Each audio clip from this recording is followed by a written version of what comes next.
Nakakatuwa kasi at the end of the day, yung trabaho namin, trabaho ko ay maging entertainer. So the fact na nakaka-entertain ako, I must be doing something right.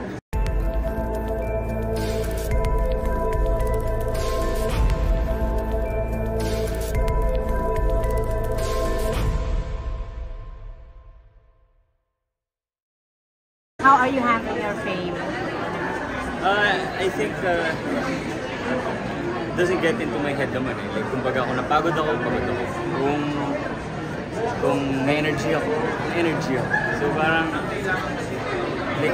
like my life has sort of remained the same but a bit different. I mean, it's different but has sort of remained the same. Kasi like, I still hang out with the same people.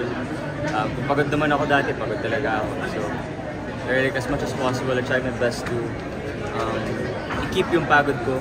Kasi syempre, at the end of the day, trabaho yun eh. Trabaho kong mag-entertain ng mga tao. And like, ano bang pakialam nila kung pagod ako? Di ba? Alam lang naman nila. Like kayo, ngayon pagod ako, honestly. Pero, I still have to show up. Kasi trabaho ko yun. Anong reaction mo meron ka ng State University sa TikTok? Marami nag-enroll. Akin na lang yung ano, joke lang.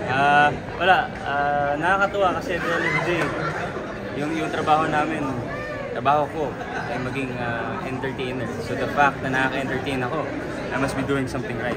So, yun, sana happy sila. Tsaka happy rin ako na somehow, napahappy ko sila. Sana.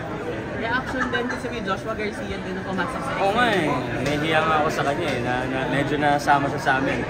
Pero again, I'm sure naintindihan naman yun. Sigurado tinatawanan lang naman yun kasi nakakapagpasaya rin siya ng mga tao. Did you meet him personally, Joshua? Yeah, doon, na-meet ko siya sa Jimmy Gala. Yeah, nagulat, sabi ko kasi parang takado pala. Kasi nagulat ako eh. Parang mas nakapagod sa akin. So, yeah, it was really nice. How are you handling your fame? I think doesn't get into my head naman eh. Like, kumbaga kung napagod ako, pagod ako. Kung may energy ako, may energy ako. So parang, like my life has sort of remained the same but a bit different. I mean, it's different but has sort of remained the same. Kasi like, I still hang out with the same people. Kung pagod naman ako dati, pagod talaga ako. So, like, as much as possible, I try my best to i-keep yung pagod ko. Kasi syempre, at the end of the day, trabaho yun eh. Trabaho kong mag-entertain ng mga tao. And like, ano bang pakialam nila kung pagod ako? Di ba? Alam lang naman nila. Like kayo, ngayon pagod ako, honestly. Pero, I still have to show up. Kasi trabaho ko yun. Anong reaction mo meron ka ng State University sa TikTok? Marami nag-enroll.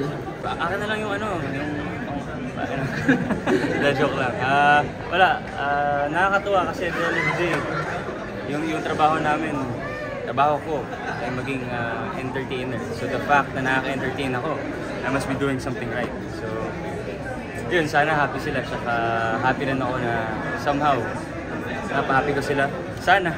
Reaction din kasi kay Joshua Garcia din ang pumasok sa Oo nga eh, nahihiya nga ako sa kanya eh, na medyo nasama siya sa amin. Pero again, I'm sure naintindihan naman yun. Sigurado tinatawanan lang naman yun kasi nakakapagpasaya rin siya ng mga tao. Did you meet him personally, Joshua? Yeah, doon, na-meet ko siya sa Jimmy Gala. Yeah, nagulat, sabi ko kasi parang takado pala. Kasi nagulat ako eh. Parang mas nakapagod sa akin. So, yeah, it was really nice.